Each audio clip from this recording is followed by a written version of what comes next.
Mi marido me envió un mensaje. Llegaré tarde. No me llames. He encontrado a alguien que de verdad me entiende. Le respondí, pues quédate con ella. No vuelvas. 15 minutos después. 50 llamadas perdidas. Es curioso cómo el hombre que pensaba que me derrumbaría sin él entró en pánico cuando por fin dejé de esperar. Llegaré tarde. No me llames. He encontrado a alguien que de verdad me entiende. Me quedé mirando el mensaje de Marcos en la pantalla de mi móvil. Estaba en la sala de descanso del hospital después de un turno de 12 horas, con el pijama sanitario todavía húmedo de sudor por la RCP que le había practicado a un paciente que no lo había logrado. Mis manos, lo bastante firmes como para reanimar corazones, temblaban al sostener el teléfono. 10 años de matrimonio y elegía estas 15 palabras para ponerle fin. Ni siquiera merecía una llamada. Dejé mi café aún lleno y tecleé mi respuesta. Pues quédate con ella, no vuelvas. Antes de continuar, si alguna vez te has sentido invisible en tu propio matrimonio, por favor considera suscribirte. Es gratis y nos ayuda a llegar a más mujeres que necesitan saber que no están solas. Las luces fluorescentes de la sala de descanso zumbaban sobre mí. La tarta de cumpleaños sobrante de alguien reposaba en una caja abierta sobre el mostrador, con el glaseado rosa derritiéndose bajo la dura luz. Felicidades, Verónica, se leía. La ironía no se me escapó. Estaba presenciando la muerte de mi matrimonio junto a la celebración de otra persona. Pero lo extraño fue que no lloré, no grité, no lancé el teléfono contra la pared como en las películas. En lugar de eso, caminé hacia el lavabo y me lavé las manos, con el agua hirviendo, viendo cómo el día se iba por el desagüe. El señor Morales no había superado la cirugía, mi matrimonio tampoco. Al menos el señor Morales había luchado por quedarse. Aquel domingo por la mañana, hacía solo 4 días, le había preparado a Marcos el café exactamente como le gustaba. 2 azucarillos, leche de avena en su taza especial de aquel congreso en Barcelona. Se había sentado en la mesa de nuestra cocina, mirando el móvil, con el pulgar moviéndose en ese patrón mecánico que yo había memorizado con los años. Cuando le puse la taza delante, levantó la cara para nuestro beso matutino. Un reflejo, nada más. Sus labios estaban secos, distraídos ya en otro lugar. Reunión de emergencia con un cliente, dijo, sin levantar la vista de la pantalla. Puede que llegue tarde. Quise preguntarle qué cliente tenía emergencias un domingo. En lugar de eso, solo asentí y vi cómo se dejaba la alianza en la encimera, donde la había olvidado. La tercera vez esa semana. Me molesta para teclear, me había explicado una vez, enseñándome la pequeña marca en su dedo como prueba de su dedicación al trabajo.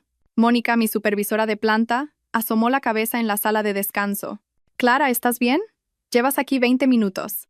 20 minutos. Había estado de pie frente a este lavabo durante 20 minutos, leyendo y releyendo esas 15 palabras. Una simetría perfecta. Estoy bien, dije, secándome las manos con las toallas de papel ásperas que me dejaban la piel en carne viva. Solo necesitaba un momento. Estudió mi cara con esa intuición de enfermera que todas desarrollamos, la capacidad de detectar el dolor que los pacientes intentan ocultar. Tómate tu tiempo. Fuera estamos cubiertos. La verdad es que llevaba meses viendo venir esto, quizás más. Empezó con pequeñas cosas. Dejó de preguntar por mi día. Dejó de notar cuándo había doblado turno. Empezó a mencionar a Valeria, de su consultora, de esa manera casual que usa la gente cuando intenta no parecer interesada. Valeria tuvo una idea brillante sobre la cuenta de Peterson. Valeria se quedó hasta tarde para ayudar con la presentación. Valeria de verdad entiende la visión del proyecto. Valeria. Hasta su nombre sonaba a alguien que tenía tiempo para clases de yoga y catas de vino, no a alguien que llegaba a casa con la sangre de otros bajo las uñas. Hace 6 meses, cuando Marcos fue ascendido a socio principal, fuimos a celebrarlo a ese asador tan caro del centro. Me puse el vestido negro que me había comprado para nuestro aniversario, el que me hacía sentir como alguien más que una enfermera agotada. Pero se pasó toda la cena enviando mensajes, con la cara iluminada por la pantalla del móvil, sonriendo a textos que yo no podía ver. ¿Quién es?, le pregunté, intentando sonar casual. Valeria, me está felicitando. Ella sí que valora lo duro que he trabajado para conseguir esto. Ella sí que lo valora. Ella sí que entiende. Las palabras se me habían clavado en el pecho como metralla. ¿Cuándo había dejado yo de entenderle? ¿O simplemente había dejado él de permitírmelo? Saqué el móvil de nuevo, repasando nuestro historial de mensajes. Intercambios mundanos sobre la lista de la compra y el pago de facturas. Sus mensajes, cada vez más cortos. Los míos, esforzándose más. La última conversación real que tuvimos por texto fue hace 3 semanas, cuando le envié una foto de nuestro viaje a la Costa Brava hacía 5 años. ¿Te acuerdas?, le escribí. respondió con un emoji de pulgar hacia arriba. Un pulgar hacia arriba para 5 años de recuerdos. Nuestros amigos pensaban que teníamos el matrimonio perfecto. Mi madre todavía nos llamaba su pareja favorita, lo cual era cruel, siendo yo su única hija. El mes pasado, en el club de lectura, Beatriz llegó a decir: «Qué suerte tienes de que Marcos sea tan detallista. Jorge no planea una cita desde hace años». Yo sonreí y bebí un sorbo de vino, sin mencionar que Marcos tampoco había planeado nada, que nuestra última cita había sido yo comiendo comida para llevar sola mientras él trabajaba hasta tarde, que había empezado a ofrecerme voluntaria para los turnos de noche solo para evitar el silencio resonante de nuestro piso. La puerta de la sala de descanso se abrió de nuevo. Esta vez era Sara, de pediatría, cogiendo su tupper de la nevera. «¿Noche dura?», preguntó, al ver mi cara. «La señora Ramos no lo ha conseguido», dije, lo cual era cierto, pero no toda la verdad. Me apretó el hombro. «Lo siento, nunca se hace más fácil». No se hace. La muerte nunca se hace más fácil. Ni las repentinas que te dejan en shock, ni las lentas que ves venir a kilómetros de distancia, ni en la unidad de cardiología, ni en los matrimonios que entran en parada mientras tú todavía intentas resucitarlos. Miré mi móvil una última vez. Ningún mensaje de seguimiento. Ningún «no lo decía en serio». Ningún «tenemos que hablar». Solo esas 15 palabras suspendidas entre nosotros como un diagnóstico que nadie quería oír. Terminal, inoperable. No hay nada más que podamos hacer.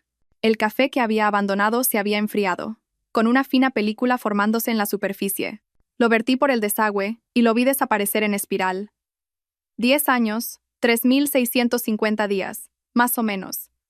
Y terminaba con un mensaje enviado mientras yo intentaba salvar la vida de otra persona. Volví a la planta, mis zapatillas blancas chirriando contra el linóleo. El ritmo familiar de la unidad de cardiología me daba la bienvenida. Monitores pitando, respiradores susurrando, corazones luchando por seguir latiendo. El mío ya se había parado.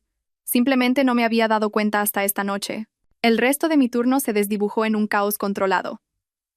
La señora Ramos, de la habitación 302, entró en parada a las 23:30. Su familia había estado discutiendo con nosotros todo el día sobre su orden de no reanimar, insistiendo en que su madre querría que se hiciera todo a pesar de que los papeles decían lo contrario. Le hice compresiones en su frágil pecho, sintiendo las costillas crujir bajo mis palmas mientras su hija me gritaba que me esforzara más. La recuperamos después de 18 minutos. Duró otra hora antes de volver a entrar en parada. La segunda vez, su hijo me agarró del brazo. «No se está esforzando lo suficiente. Se ha rendido con ella». Quise decirle que a veces esforzarse más significaba saber cuándo parar, que el corazón de su madre estaba cansado, que ella estaba lista, aunque él no lo estuviera. En lugar de eso, retiré suavemente su mano y llamé a seguridad. Lo acompañaron a la sala de espera mientras su madre moría por tercera y última vez, en paz y sin público. Cuando llegué a la sala de descanso a las 9 de la noche, mi pijama sanitario parecía sacado de una zona de guerra. La sangre de la vía arterial de la señora Ramos me había salpicado el pecho cuando se soltó durante las compresiones. Me dolían los pies dentro de mis gastadas zapatillas. La espalda baja me gritaba tras horas de inclinarme sobre las camas, ajustar monitores, sostener las manos de gente con miedo a soltar. Mónica me encontró junto a la máquina de café.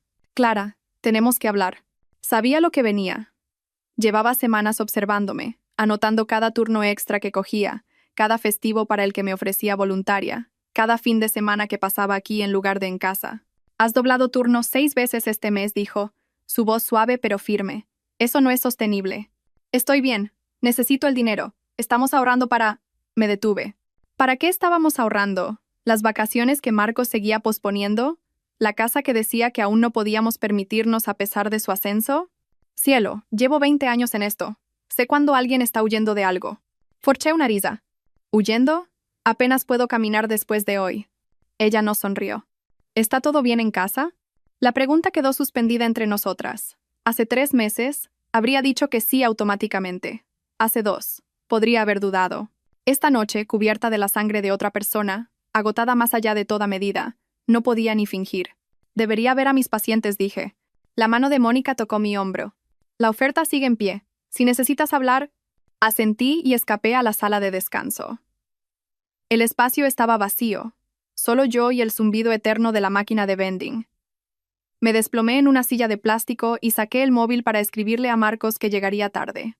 Fue entonces cuando vi su mensaje, enviado hacía 3 minutos. «Llegaré tarde. No me llames. He encontrado a alguien que de verdad me entiende. Al principio, las palabras no se registraron. Las leí como leerías dosis de medicamentos o resultados de laboratorio, clínicamente distante. Entonces mi cerebro se puso al día, y cada palabra detonó en secuencia. He encontrado a alguien que me entiende. El zumbido de la máquina de vending se hizo más fuerte. O quizás era la sangre corriendo en mis oídos. La luz fluorescente sobre mí parpadeó, proyectando sombras que danzaban sobre el suelo mugriento. Alguien había dejado una revista médica en la mesa, abierta por un artículo sobre arritmias cardíacas. La ironía de leer sobre latidos irregulares mientras el mío olvidaba cómo funcionar normalmente. Mis manos no temblaban cuando escribí mi respuesta.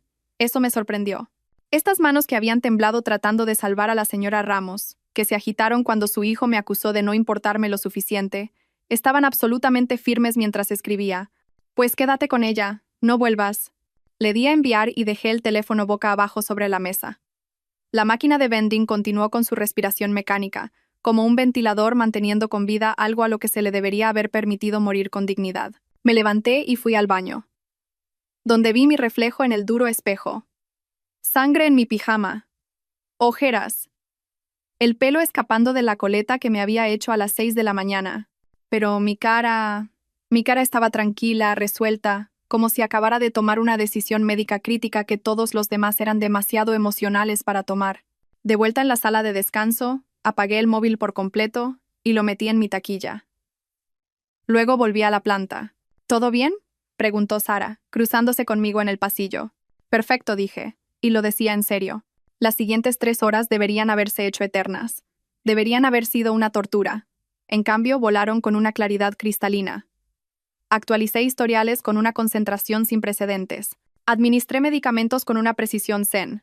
Cuando el señor Soto de la 308 se quejó de su tratamiento para el dolor, ajusté su dosis sin el habitual debate interno sobre el comportamiento de búsqueda de fármacos. Cuando la enfermera nueva tuvo problemas con una vía, guié sus manos con una paciencia que no sabía que poseía. A medianoche, Mónica me encontró reorganizando el almacén de suministros. ¿Qué haces? Inventario. El turno de la mañana siempre se queja de que no encuentra nada. Se apoyó en el marco de la puerta. Has estado diferente esta noche, Clara. Más tranquila. Y eso me asusta más que si te estuvieras desmoronando. Alineé cajas de gasas con precisión militar. Quizás por fin he entendido algo. ¿Quieres compartirlo con la clase? Me volví para mirarla. ¿Sabes cuál es la parte más difícil de este trabajo? No es la muerte. No son las familias que nos culpan. Ni siquiera son los turnos de 12 horas. Es volver a casa con alguien que no entiende por qué lo hacemos. Que no entiende por qué nos quedamos hasta tarde para sostener la mano de alguien. Por qué lloramos en el coche después de perder a un paciente. Por qué volvemos día tras día incluso cuando nos rompe. La expresión de Mónica se suavizó. ¡Ay, cielo! No busco compasión, dije, volviendo a los suministros. Solo digo que por fin he entendido algo. No puedes hacer que alguien te entienda. O lo hacen o no lo hacen. Y si no lo hacen, me encogí de hombros. Bueno, forzarlo es como hacerle la RCP a alguien que lleva 1 hora en parada. Solo estás rompiendo costillas para nada. Me observó trabajar un momento más. Después del inventario tienes que irte a casa, Clara. Me iré a la 1, lo prometo. Se fue, no sin antes apretarme el hombro de nuevo. Ese pequeño gesto de comprensión significó más que 10 años de Marcos preguntando, ¿qué tal el día?, sin escuchar la respuesta. A las 12:45 terminé con el almacén. Cada suministro en su sitio, cada etiqueta mirando al frente, orden en medio del caos, control donde podía encontrarlo. Me quité el pijama ensangrentado en el vestuario, metiéndolo en una bolsa de riesgo biológico con una satisfacción inusual. La sangre no era mía, el dolor no era mío. Por una vez, la tragedia pertenecía a otra persona. Mi móvil permaneció apagado en mi taquilla. Los mensajes que esperaban podían esperar para siempre. El ascensor del aparcamiento olía a cigarrillos rancios y decepción. Agarré mi bolso, todavía con las zapatillas del hospital que chirriaban contra el suelo metálico, y vi descender los números. -1, -2, -3. Mi coche estaba exactamente donde lo había dejado hacía 14 horas, cuando todavía tenía un matrimonio. El motor arrancó al tercer intento. Debería haberlo llevado al taller hace semanas, pero Marcos siempre se encargaba de los coches. Otra cosa que tendría que aprender a hacer por mi cuenta. La idea debería haberme asustado. En cambio, me sentí extrañamente emocionada. como si me hubieran dado un permiso para convertirme en alguien nuevo. Madrid a medianoche se veía diferente cuando conducías hacia la libertad en lugar de hacia casa. Las calles brillaban por la lluvia de antes. Los letreros de neón se reflejaban en los charcos como acuarelas mezclándose. Pasé por la cafetería donde Marcos y yo tuvimos nuestra primera cita. La librería donde pasábamos los domingos por la tarde antes de que el domingo se convirtiera en su día de trabajo permanente. El bar donde celebramos nuestro último aniversario hace 6 meses. Se había ido pronto para gestionar una crisis. Por supuesto, el supermercado de El Corte Inglés, abierto 24 horas, apareció como un oasis. Aparqué torcida, ocupando 2 plazas, porque podía. Porque no había nadie para comentar mi forma de conducir, porque las pequeñas rebeliones se sentían necesarias esta noche. Las luces fluorescentes del interior hacían que todo el mundo pareciera enfermo, o quizás solo era yo, viendo mi reflejo en las puertas automáticas. Cogí un carro aunque solo necesitaba 2 cosas. El Ribera del Duero caro que habíamos estado guardando para una ocasión especial estaba en el estante superior polvoriento y paciente. 48 euros por una botella de vino parecía una locura hace 6 horas. Ahora se sentía como una ganga para celebrar mi independencia. El pasillo de los helados se extendía ante mí como una promesa congelada. Marcos odiaba el helado de menta con chocolate. Decía que sabía a pasta de dientes. Cogí 2 tarrinas. Luego el de café, que según él era demasiado amargo. El de tarta de fresa, que consideraba demasiado dulce. Mi carro se convirtió en un monumento a todo lo que había renunciado en nombre del consenso. El cajero, un chaval con dilataciones en las orejas y ojos cansados, escaneó mis artículos sin comentarios. «Noche larga, ¿eh?», preguntó. «La mejor de todas», dije, sorprendiéndonos a ambos. El trayecto a nuestro piso, mi piso, me corregí mentalmente, duró 12 minutos.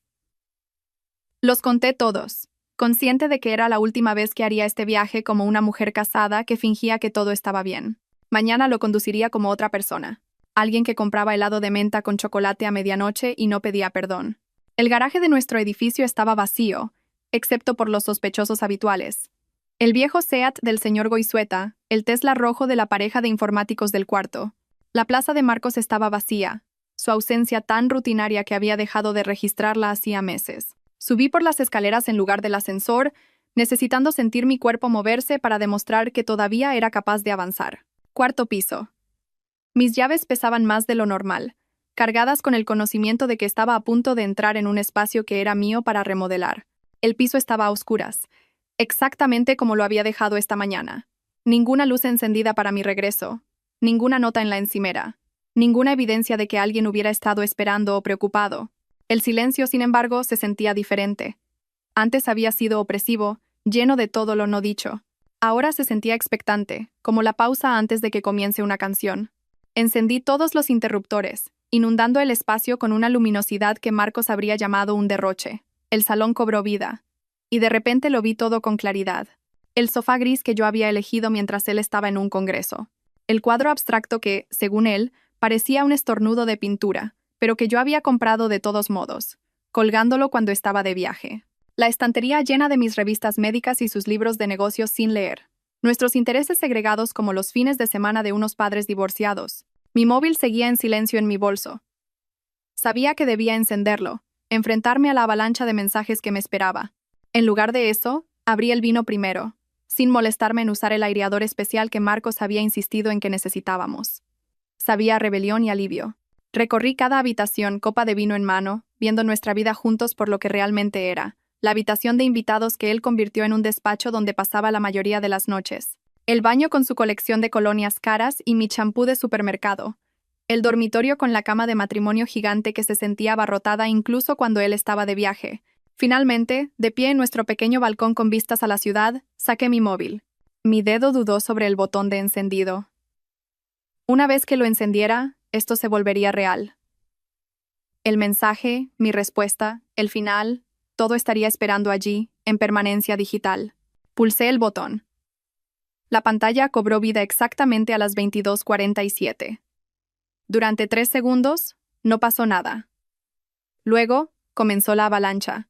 Llamada perdida de Marcos. Llamada perdida de Marcos. Llamada perdida de Marcos. Las notificaciones se apilaban tan rápido que no podía leerlas individualmente. Mi móvil vibraba continuamente, como si estuviera sufriendo una convulsión. 53 llamadas perdidas. 28 mensajes de texto. 6 mensajes de voz, todos de él. Repasé los mensajes, cada uno una etapa del duelo en tiempo real. Eso ha sonado mal. No quería decir eso. Clara, por favor, llámame. Esto es ridículo. Estás exagerando. Tenemos que hablar de esto. ¿Dónde estás? Sé que estás viendo esto. Es una locura. No puedes terminar nuestro matrimonio por un mensaje. Contesta al teléfono, por favor. Lo siento. No es lo que piensas. Valeria no significa nada. Voy a casa. ¿Dónde estás? Tú no eres así. Me estás asustando, Clara. Por favor. Te quiero. Leí ese último en voz alta al perfil de Madrid. Te quiero. 3 palabras que habrían significado todo esta mañana. Ahora se sentían como billetes falsos, sin valor e insultantes. Entre los mensajes desesperados de Marcos, encontré 3 de Lucía. Marcos acaba de llamarme. ¿Estás bien? Clara, ¿qué está pasando? Suena frenético. Llámame. Sin juicios. Solo estoy preocupada. Le respondí. Mejor que bien. Decidió quedarse hasta tarde con alguien que le entiende. Yo solo lo he hecho permanente. Abre ese Rioja que tenías guardado. Mañana celebramos. Su respuesta fue inmediata. Joder. Sí.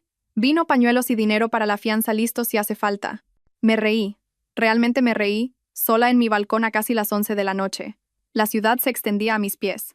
Miles de luces y miles de ventanas. Cada una vida siendo vivida. ¿Cuántas de ellas estaban en matrimonios como el mío? ¿Cuántas estaban en balcones leyendo mensajes desesperados de cónyuges que solo descubrieron que les importaba cuando ya era demasiado tarde? Mi teléfono sonó. Marcos de nuevo. Vi su foto de contacto llenar la pantalla. Nosotros en la Costa Brava, ambos entrecerrando los ojos por el sol, su brazo a mi alrededor como si de verdad quisiera tenerlo allí. Dejé que sonara hasta que saltó el buzón de voz, y luego lo borré sin escucharlo. El vino sabía mejor con cada sorbo. Las luces de la ciudad se difuminaron ligeramente. No sabía si por las lágrimas o por el alcohol. No me importaba. Brindé por Madrid, por los extraños en sus ventanas iluminadas, por el chico con dilataciones de El Corte Inglés, por Mónica, que sabía que algo iba mal, por la señora Ramos, que luchó hasta que no pudo más, por Lucía, que tenía dinero para la fianza listo, por entendernos a nosotras mismas dije a nadie y a todo el mundo, porque eso es lo único que realmente podemos controlar. Mi teléfono se iluminó de nuevo. Otra llamada de Marcos. La número 54. Lo puse boca abajo en la mesa del balcón y entré para comer helado de menta con chocolate directamente de la tarrina, entendiendo por fin a qué sabía la libertad. El helado de menta con chocolate se había derretido y convertido en sopa para cuando finalmente me fui a la cama. Dejé la tarrina en la mesa de centro, una pequeña rebelión contra las reglas de Marcos sobre la comida en el salón. A las 6 a.m. Mi despertador no sonó porque nunca me había dormido. En lugar de agotamiento, me sentía acelerada, eléctrica, como si mi cuerpo hubiera descubierto una nueva fuente de energía alimentada por pura determinación. Llamé al hospital a las 7, escuchando el tono mientras preparaba café en la prensa francesa que Marcos nunca usaba porque era demasiado trabajo. Unidad de cardiología, habla Sara. Soy Clara. Necesito llamar para decir que estoy enferma hoy. Nunca me ponía enferma. 3 años sin una sola ausencia, a través de temporadas de gripe, intoxicaciones alimentarias, y la vez que me fastidié la espalda moviendo el equipo de ejercicio de Marcos que nunca usaba. ¿Estás bien? Anoche parecías diferente. Estoy perfecta. Solo tengo que ocuparme de algunos asuntos personales. Otra pausa. Mónica mencionó que podrías necesitar algo de tiempo. Cuídate, ¿vale? Colgué y llamé al banco. Mientras esperaba, me quité la alianza de la mano izquierda y me la puse en la derecha. La marca que dejó parecía una cicatriz que se desvanecería con el tiempo. BBVA, le atiende Teresa. ¿En qué puedo ayudarle? Necesito separar una cuenta conjunta. La voz de Teresa cambió a ese tono cuidadoso que la gente usa para situaciones delicadas. ¿Puedo ayudarle con eso? ¿Estarán presentes ambos titulares de la cuenta? No, solo yo. 20 minutos después, entré en la sucursal del centro. Teresa resultó ser una mujer de unos 60 años con ojos amables y uñas perfectamente cuidadas. No hizo comentarios sobre mi ropa arrugada de ayer ni sobre el hecho de que estuviera separando finanzas a las 9 de la mañana de un jueves. ¿Cómo le gustaría dividir los fondos? Preguntó. ¿Con los dedos sobre el teclado? Exactamente la mitad. No quiero ser vengativa. Asintió y empezó a teclear. Los números en su pantalla me hicieron darme cuenta de cuánto habíamos ahorrado sin gastar nunca dinero en nada que nos diera alegría. Sin vacaciones porque Marcos siempre estaba demasiado ocupado. Sin conciertos porque la música en directo le parecía caótica.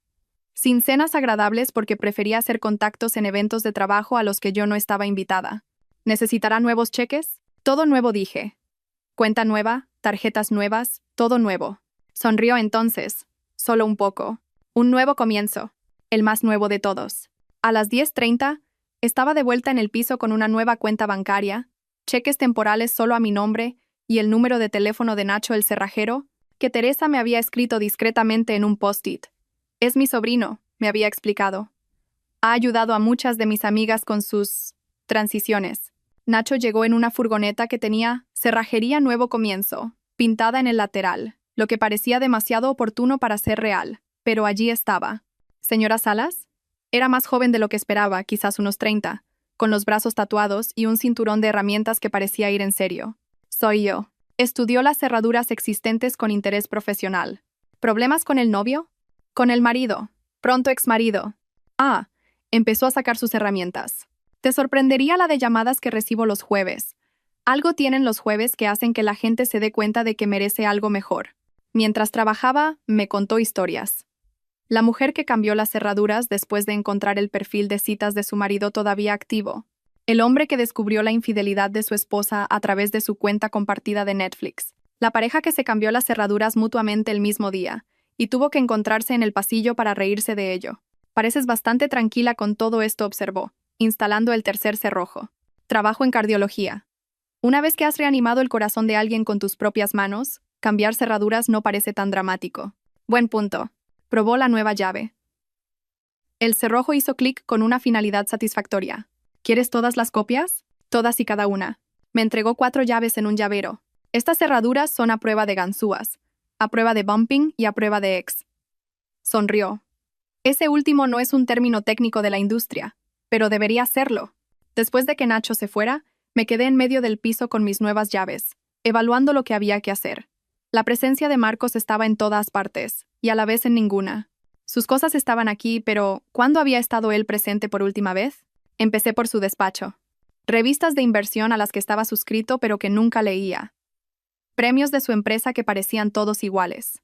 El escritorio elevable que insistió en comprar y que luego nunca usó, prefiriendo trabajar desde la cama o el sofá. Cada objeto fue a parar a cajas que había conseguido en la licorería del barrio. Sus contenidos anteriores eran más honestos sobre su propósito que cualquier cosa de Marcos. Luego, sus relojes. 6 de ellos, cada uno más caro que el anterior. Cada uno usado quizás 2 veces. El Rolex que le regaló su padre y que según él era demasiado formal. El reloj inteligente que era demasiado casual. El Omega Vintage que compró para celebrar su ascenso, usado una vez para presumir y luego abandonado. En el dormitorio, sus trajes colgaban como fantasmas caros. Doblé cada uno correctamente, como nos enseñan a manejar las pertenencias de los pacientes, con respeto por lo que eran, no por lo que significaban. Sus corbatas, coordinadas por colores y apenas tocadas. Sus zapatos, lustrados y alineados como soldados que nunca habían visto batalla. El baño fue lo que más tiempo me llevó. Su rutina de cuidado de la piel, que costaba más que mi cuota mensual del préstamo estudiantil. Frascos de colonia ordenados por temporada, aunque siempre usaba la misma. El cepillo de dientes eléctrico que había renovado 3 veces en 2 años, siempre buscando la limpieza perfecta para su sonrisa perfecta. Encontré cosas que había olvidado que existían.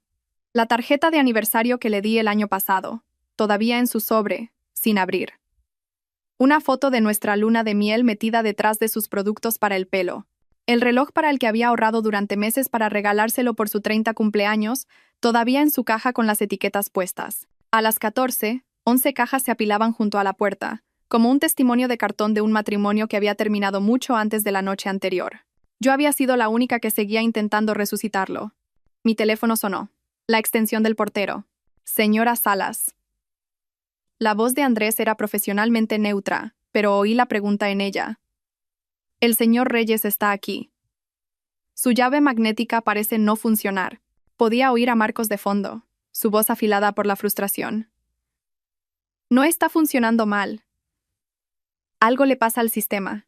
El sistema funciona perfectamente, Andrés le dije. Su acceso ha sido revocado. Sus pertenencias están empaquetadas junto a la puerta.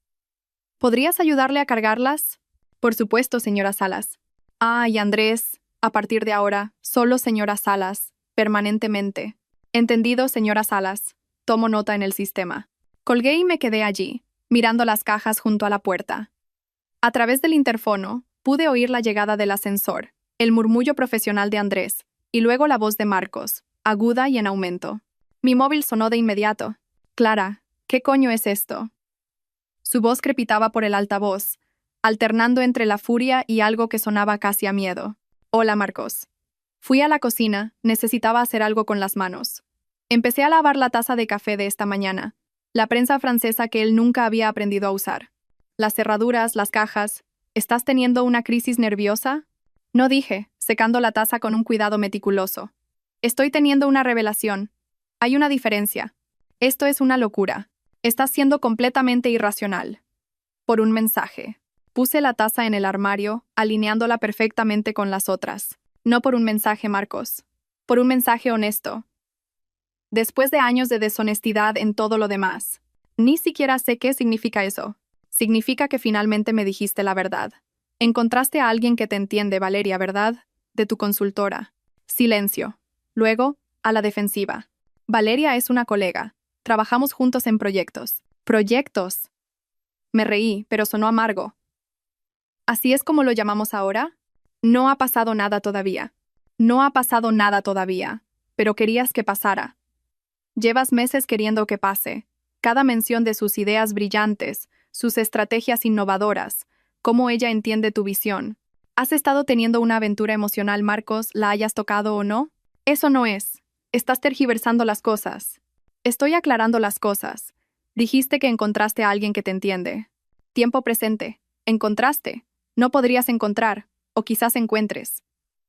Ya la encontraste. Yo solo me estoy apartando para que puedas perseguir esa comprensión sin tenerme a mí en medio. Le oí respirar pesadamente por el teléfono. De fondo, Andrés estaba cargando cajas en el ascensor. Cada golpe sordo era otra pieza de nuestro matrimonio siendo retirada. ¿Y dónde se supone que voy a ir?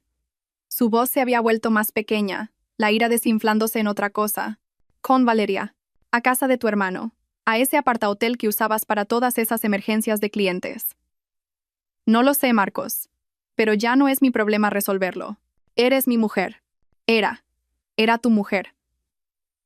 Ahora soy la mujer que respeta tu necesidad de ser entendido por otra persona. Colgó. 20 segundos después volvió a llamar. Tenemos que hablar de esto en persona.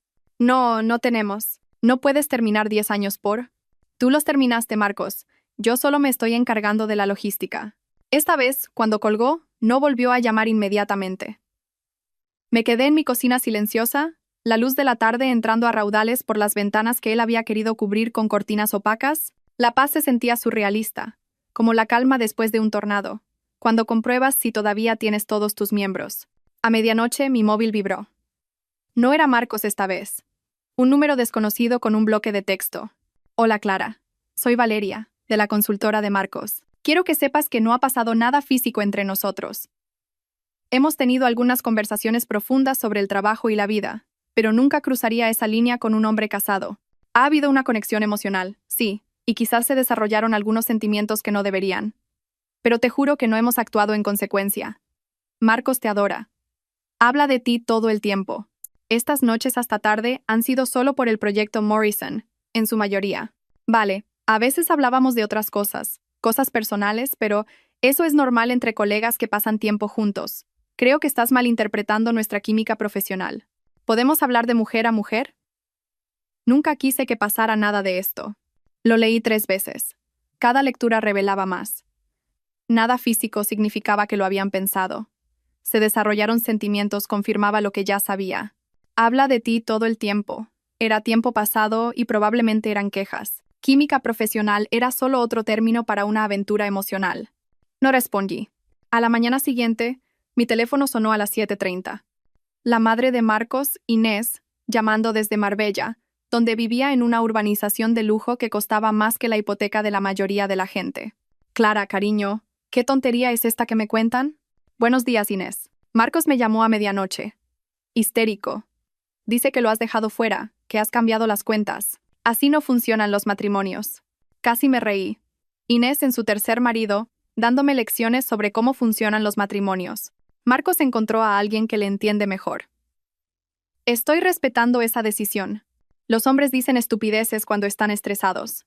No puedes tomarte cada palabra literalmente.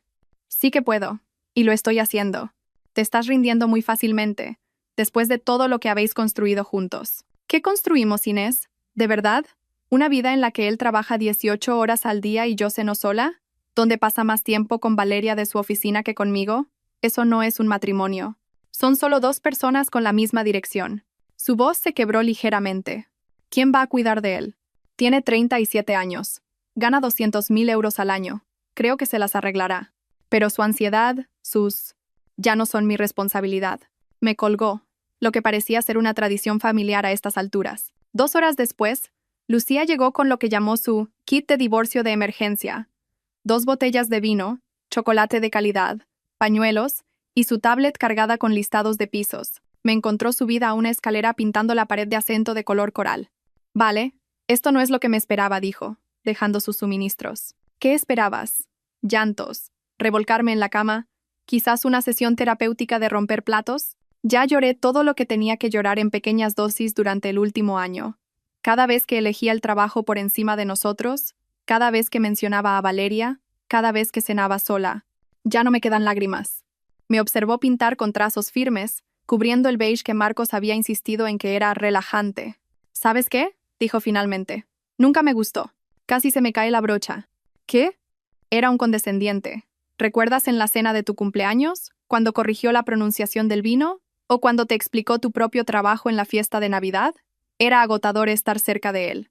Todas lo pensábamos, pero tú parecías, no sé, comprometida a que funcionara. Comprometida a estar ciega, más bien. No, comprometida con tus votos. Hay una diferencia entre rendirse y saber cuándo parar, y tú supiste cuándo parar. Me ayudó a terminar la pared, ambas salpicadas de gotas de coral que parecían confeti de celebración. El color transformó la habitación, la hizo cálida donde había sido fría, viva donde había sido estéril. Va a volver, dijo Lucía, lavándose la pintura de las manos. Los hombres como Marcos siempre lo hacen. Cuando Valeria se dé cuenta de que está realmente disponible, saldrá corriendo. Cuando tenga que hacer su propia colada, cocinar y gestionar sus propias emociones, volverá arrastrándose. Quizás dije, dando un paso atrás para admirar la pared. Pero yo no estaré aquí. No de la forma en que él me necesita.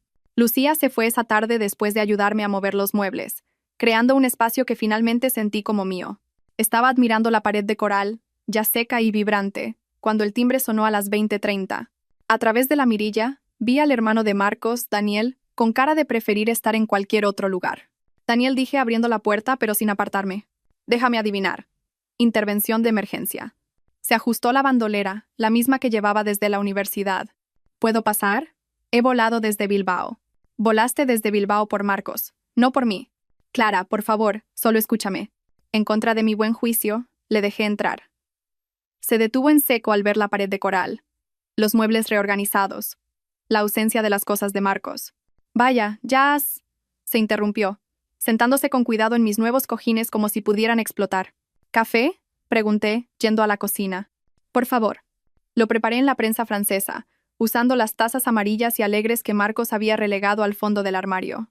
Daniel sacó su portátil y casi me reí. ¿En serio has hecho un PowerPoint? Sus orejas se pusieron rojas. Soy analista, es mi forma de procesar las cosas.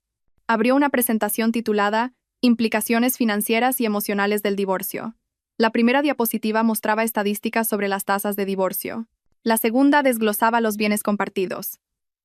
Para la quinta diapositiva, que cubría el coste medio de los procesos de divorcio en la Comunidad de Madrid, me costaba no sonreír. Daniel, esto es muy exhaustivo, pero... Me ha estado llamando a las 2 de la madrugada, soltó, abandonando su presentación. Todas las noches desde el jueves llorando. Marcos no llora. No cuando murió papá, no cuando su primera startup fracasó, pero ahora está sollozando en mi buzón de voz a las 2 de la madrugada sobre la pronunciación correcta de las marcas de cafeteras de cápsulas. Está de luto por la idea de mí, no por la realidad. Hay una diferencia. Dice que la ha cagado. Que Valeria era solo un síntoma, no la enfermedad. Lo sé. Daniel cerró lentamente su portátil. Pareces estar muy bien con esto. Estoy muy bien con esto. Eso es lo que preocupa a todo el mundo, ¿no? Que no me estoy desmoronando según lo previsto. Bebió su café de la taza alegre, con aspecto incómodo. Mamá vuela mañana. Tu madre ya llamó. Me encargué de ello. No, tu madre. Me llamó cuando no pudo localizarte. Se me encogió el estómago. Por supuesto que lo había hecho.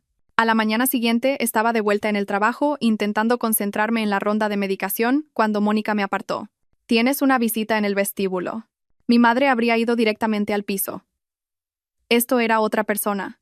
Bajé y encontré a Valeria sentada en una de las sillas de la sala de espera, con sus tacones de diseñador golpeando nerviosamente el linóleo. Parecía más pequeña aquí, fuera de lugar entre las familias preocupadas y la dura iluminación del hospital. Necesito 5 minutos, dijo, levantándose al verme. Estoy trabajando. Por favor, sé que no tengo derecho a pedirlo, pero por favor. La llevé a la cafetería. Me compré un café que no quería solo para tener algo que hacer con las manos. Se sentó frente a mí, su discurso ensayado visible en la forma en que enderezó los hombros. No soy ese tipo de mujer, empezó. ¿Qué tipo es ese? El tipo que rompe matrimonios. No rompiste nada que no estuviera ya roto. Su compostura se resquebrajó ligeramente. No pasó nada físico. Eso dijiste en tu mensaje. Pero sí pasaron cosas emocionales. Conversaciones, conexión. Retorcía sus anillos, alianzas de diseño que probablemente costaban más que mi sueldo mensual. Pensé que era infeliz. Parecía tan perdido. Estaba perdido en su propio ego, en su necesidad de ser admirado. Tú le proporcionaste eso. No era mi intención. Valeria, ¿qué pensabas que pasaría? ¿De verdad? ¿Que tendríais conversaciones emocionales profundas para siempre sin consecuencias? ¿Que yo seguiría existiendo en segundo plano mientras vosotros dos conectabais sobre estrategias de negocios revolucionarias? Se estremeció. Dijo que os estabais distanciando. Lo estábamos porque él se estaba acercando a ti. Le dije que trabajara en su matrimonio, varias veces. Antes o después de las conversaciones nocturnas sobre vuestra visión compartida, se levantó bruscamente. Quería que supieras que me traslado a la oficina de Valencia. ¿Huyendo? Empezando de cero, como tú. Se detuvo en la entrada de la cafetería. ¿Puedo preguntarte algo? ¿Volverías con él? ¿No? Ni siquiera si cambiara. Estaría cambiando por las razones equivocadas. Para recuperarme, no para ser mejor. Hay una diferencia. Se fue, sus tacones resonando en el pasillo como una cuenta atrás. Terminé mi café no deseado y volví con mis pacientes, gente cuyos corazones sí querían ser salvados. Esa tarde, mi teléfono sonó con un número desconocido. ¿Señora Reyes? Soy la doctora Patricia Serrano. Su marido ha reservado una sesión de terapia de pareja de emergencia para mañana a las 2. Ya no somos pareja, doctora Serrano. Oh, parecía bastante urgente. Mencionó que estaban teniendo un desacuerdo temporal. No es temporal, nos vamos a divorciar. Ya veo. Su compostura profesional flaqueó ligeramente. ¿Puedo ser sincera? Sonaba bastante desregulado cuando llamó. Quizás la terapia individual sería más beneficiosa. Es una sugerencia excelente. Debería decírselo. Lo haré. Señora Salas. Señora Salas. Suena usted notablemente centrada. ¿Está recibiendo apoyo de alguien? Sí, de mí misma. Por primera vez en años. Acababa de llegar a casa cuando el coche de mi madre aparcó fuera. Observé desde la ventana cómo descargaba 2 fuentes con comida y una cara de juicio que podía ver desde 4 pisos de altura. Entró con su llave de repuesto, deteniéndose en seco ante la pared de coral. Clara María Salas, ¿qué has hecho? Redecorar. Dejó las fuentes y comenzó su inspección, señalando los espacios vacíos. ¿Dónde está la cafetera de cápsulas? Se la llevó Marcos. ¿La Smart TV? ¿También Marcos? ¿El sistema de sonido? Saqué el móvil y le enseñé nuestros extractos bancarios de los últimos 3 años. El 87% de nuestras compras conjuntas las pagué yo. Él contribuyó con un 13%, principalmente en cosas que llevaban su nombre o que impresionaban a sus colegas. Estudió los números, su dedo siguiendo las transacciones. Te pagabas tus propios regalos de aniversario, normalmente. Él se olvidaba y luego me lo devolvía.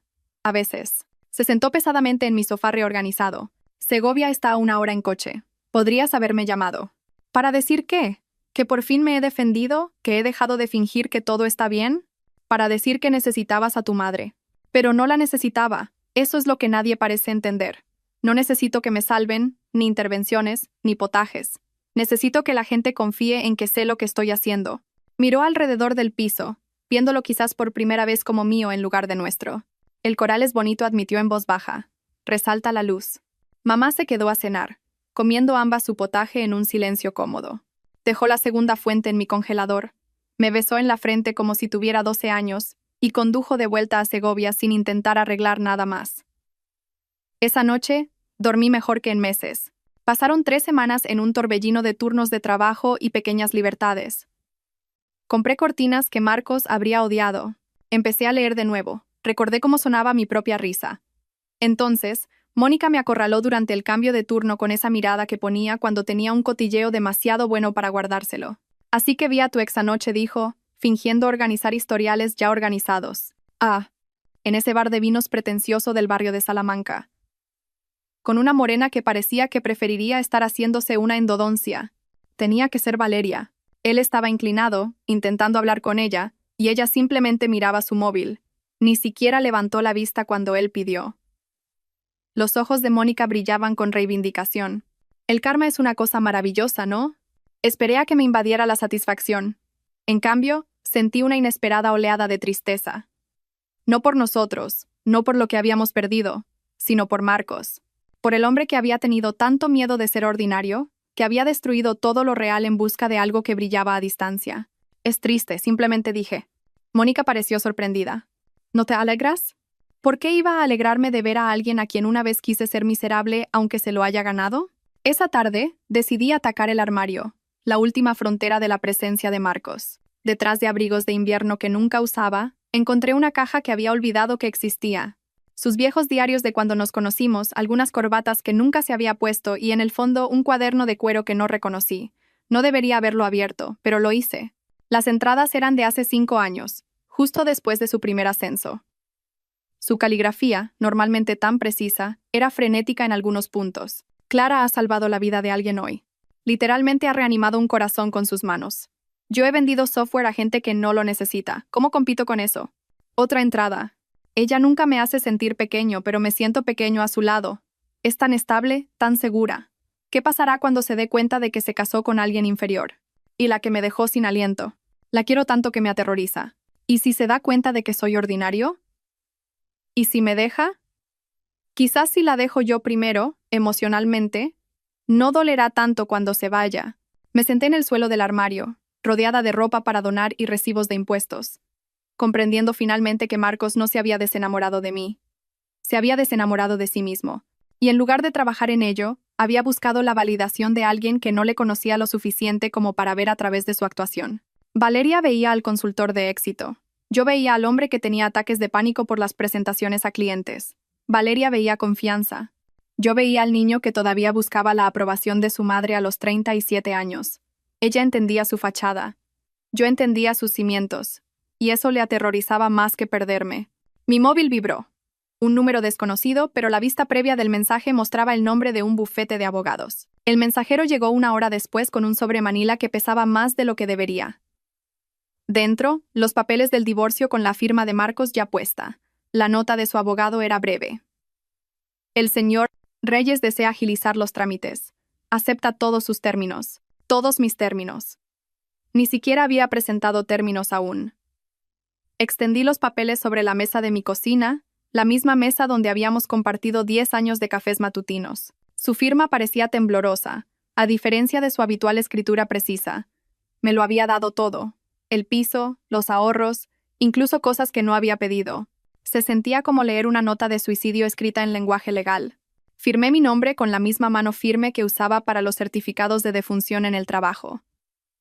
Otro final documentado, presenciado, archivado. La tinta se secó rápidamente. Azul oscuro sobre papel blanco, oficial e irreversible. 2 días después, me encontré con Héctor en el supermercado. El mejor amigo de Marcos desde la universidad. El que había sido su padrino de boda. El que había jurado que yo sería buena para él. Estaba comprando pizzas congeladas y cerveza, la lista de la compra universal de un hombre que acoge a un amigo con el corazón roto. Clara. Parecía que preferiría estar en cualquier otro lugar. Hola, Héctor. Nos quedamos allí, entre las verduras congeladas y los helados, sin saber cómo navegar la situación. Se está quedando conmigo, dijo finalmente. En mi sofá. Eso está bien. No debería estar solo. Héctor se rió, pero con amargura. Valeria lo echó. Bueno, no lo echó porque no vivían juntos, pero le dijo que necesitaba espacio para procesar. Curioso cómo funciona eso. No dije nada. ¿Qué había que decir? Llora, ¿sabes? Continuó Héctor, como si necesitara contárselo a alguien. Todas las noches, mirando vuestras fotos de boda en su móvil. No para de decir que lo destruyó todo por alguien a quien ni siquiera le gustaba tanto. A ella le gustaba la idea de él, y a él le gustaba la idea de ser entendido sin tener que ser realmente vulnerable. Héctor movió su cesta de comida de soltero. Sabe que es demasiado tarde. Sabe que no puede arreglar esto. Pero Clara nunca lo había visto así. Es como si finalmente se hubiera despertado y se hubiera dado cuenta de lo que tenía. A veces la gente necesita perder algo para entender su valor. Eso es frío. No dije, seleccionando el helado bueno, el que Marcos siempre decía que era demasiado caro. Eso es honesto. Y la honestidad es lo que faltaba desde el principio. Héctor me estudió un momento. ¿Te ves bien? Feliz. Estoy en ello. No te molestará. Le he hecho prometer. Pero quería que te dijera, si te veía, que lo siente. De verdad, no un lo siento, esperando algo a cambio, solo un lo siento. Asentí, pagué mi helado y dejé a Héctor allí, con sus pizzas congeladas y el peso del arrepentimiento de su amigo. Esa noche, me senté en mi balcón con el helado bueno y mi móvil. Busqué nuestras fotos de boda, las que había escondido en una carpeta hacía meses. Parecíamos tan jóvenes, tan seguros. La sonrisa de Marcos llegaba a sus ojos de una manera que no había visto en años. Yo lo miraba como si él hubiera colgado la luna. Quizás lo había hecho, una vez, antes de que le diera miedo la altura y decidiera bajar. Borré la carpeta, no por ira, sino por amabilidad. Hacia ambos. Algunas cosas necesitan permanecer enterradas para que otras nuevas puedan crecer. La carpeta de fotos vacía me devolvía la mirada desde la pantalla de mi móvil. Donde habían vivido 10 años de recuerdos, ahora solo había un espacio en blanco. Cerré la aplicación y dejé el teléfono a un lado, terminando mi helado mientras las luces de Madrid parpadeaban abajo, como promesas que finalmente estaba lista para hacerme a mí misma. 6 meses después, estaba en otra azotea, con una copa de champán en la mano. La misma ciudad se extendía bajo mis pies, pero todo lo demás se había transformado. Lucía y Mónica habían insistido en celebrar mi ascenso a jefa de la unidad de cardiología en el lugar exacto donde Marcos me había pedido matrimonio hacía 11 años, la azotea del Círculo de Bellas Artes. La ironía no se nos escapó a ninguna. Por Clara brindó Lucía, que salvó su propio corazón con la misma precisión con la que salva los de los demás. Por no necesitar que nadie nos entienda, añadió Mónica, su voz cargada con el peso de su propio divorcio 3 años antes. Por elegirnos a nosotras mismas, dije, y chocamos las copas mientras el sol se ponía sobre la ciudad. El bar de la azotea había sido renovado desde la pedida de Marcos. Muebles nuevos, nueva iluminación, incluso un nombre nuevo. Pero la vista seguía siendo la misma. La sierra al fondo, la gran vía cortando el centro, los edificios iluminados como joyas. Recordé estar en este mismo lugar con 23 años, diciendo, sí, a un hombre que me prometió un para siempre. Ahora, a los 34, me estaba diciendo, sí, a mí misma. ¿Sabes qué es lo mejor?, dijo Mónica después de su segunda copa. Pareces 10 años más joven. No exagero. Es como si te hubieras quitado una década entera de agotamiento con esos papeles de divorcio. No se equivocaba. Mi cara había cambiado. El ceño permanentemente fruncido entre mis cejas se había suavizado. La línea tensa de mi boca se había relajado. Había empezado a usar pintalabios de nuevo, el coral brillante que combinaba con mi pared de acento. Andrés me dijo lo mismo, dije, pensando en el portero que me había ayudado con la mudanza la semana anterior. Había encontrado un apartamento de un dormitorio a 6 calles del hospital, más pequeño que el lugar que había compartido con Marcos, pero inundado de luz. Había pintado una pared de verde salvia, otra de rosa empolvado. Las plantas abarrotaban cada alféizar, potos, sansevierias y una monstera enorme que ya se estaba quedando sin espacio. Los muebles eran todos míos, elegidos por comodidad en lugar de por impresionar.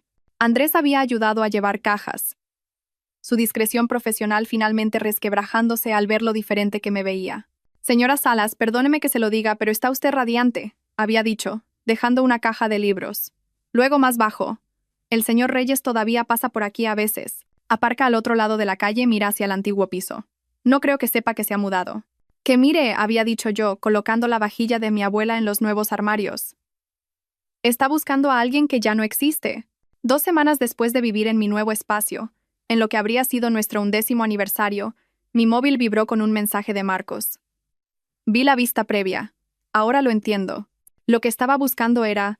Hice una captura de pantalla sin leer el resto y la envié al chat grupal con Lucía y Mónica. Lucía respondió de inmediato con emojis de risa. Mónica escribió: El empleado del mes del karma, ahí lo tienes. Archivé el mensaje sin leerlo. Algunas palabras llegan demasiado tarde para importar, como la RCP a un paciente que lleva demasiado tiempo muerto. Puedes seguir los movimientos, pero no puedes traer de vuelta lo que ya se ha ido. Esa noche, trabajé un turno en la unidad de cardiología que ahora dirigía. Las mismas luces fluorescentes zumbaban sobre mi cabeza. La misma máquina de vending montaba guardia en la sala de descanso. Pero todo se sentía diferente cuando estabas construyendo en lugar de escapando. Estaba actualizando historiales cuando la vi. La enfermera nueva, Laura, sentada sola en la sala de descanso a medianoche, mirando su móvil con esa mirada familiar de alguien que finge que todo está bien. Noche larga, le pregunté, cogiendo un café. Se sobresaltó, apagando rápidamente la pantalla de su móvil. Oh, doctora Salas. Sí, el señor Pérez de la 302 está siendo difícil. No es eso lo que te tiene con esa cara. Se rió, pero fue un sonido hueco. Mi marido está trabajando hasta tarde otra vez. La tercera vez esta semana. Es informático. Dice que es normal, pero tu instinto te dice lo contrario. Sus ojos se llenaron de lágrimas, que parpadeó rápidamente para apartar. Estoy siendo paranoica. Me senté frente a ella recordando mis propias vigilias de medianoche en esta misma sala. ¿Puedo contarte algo? La noche que terminó mi matrimonio, estaba de pie justo aquí. Mi exmarido me envió un mensaje diciendo que había encontrado a alguien que le entendía mejor. ¿Sabes lo que hice? ¿Qué? Le dije que se quedara con ella. La mejor decisión que he tomado en mi vida. Los ojos de Laura se abrieron de par en par. ¿Simplemente lo terminaste? ¿Así de fácil? Terminarlo fue fácil. Los 10 años de fingir que lo precedieron, esa fue la parte difícil. El trabajar hasta tarde, la distancia creciente, la sensación de que te estás volviendo loca por notar lo que todos los demás fingen no ver. Eso es lo que te mata de verdad. Pero ¿y si me equivoco? ¿Y si de verdad solo está trabajando? Me recliné, estudiando su cara cansada. Entonces tener una conversación honesta no hará daño. Pero por mi experiencia, cuando tu instinto grita tan alto, normalmente tiene razón. La pregunta es, ¿quieres pasarte años reuniendo pruebas? ¿O quieres confiar en ti misma ahora? Se quedó pensando en eso por un momento. ¿Tuviste miedo cuando lo terminaste? Aterrada. ¿Pero sabes qué me asustaba más? La idea de pasar otros 10 años esperando a que alguien me viera mientras yo desaparecía. Entenderte a ti misma, Laura, es más importante que ser entendida por otra persona. Y a veces, cuando alguien te dice que no le llames, literal o figuradamente, la mejor respuesta es simplemente: de acuerdo, no lo haré. Laura asintió lentamente, algo cambiando en su expresión. Mi madre siempre decía, no todos los finales son fracasos. Tu madre tiene razón. Algunos finales son victorias disfrazadas de pérdidas. A veces, la mayor venganza es simplemente elegir prosperar. Me levanté, mi café frío, pero mi propósito cálido.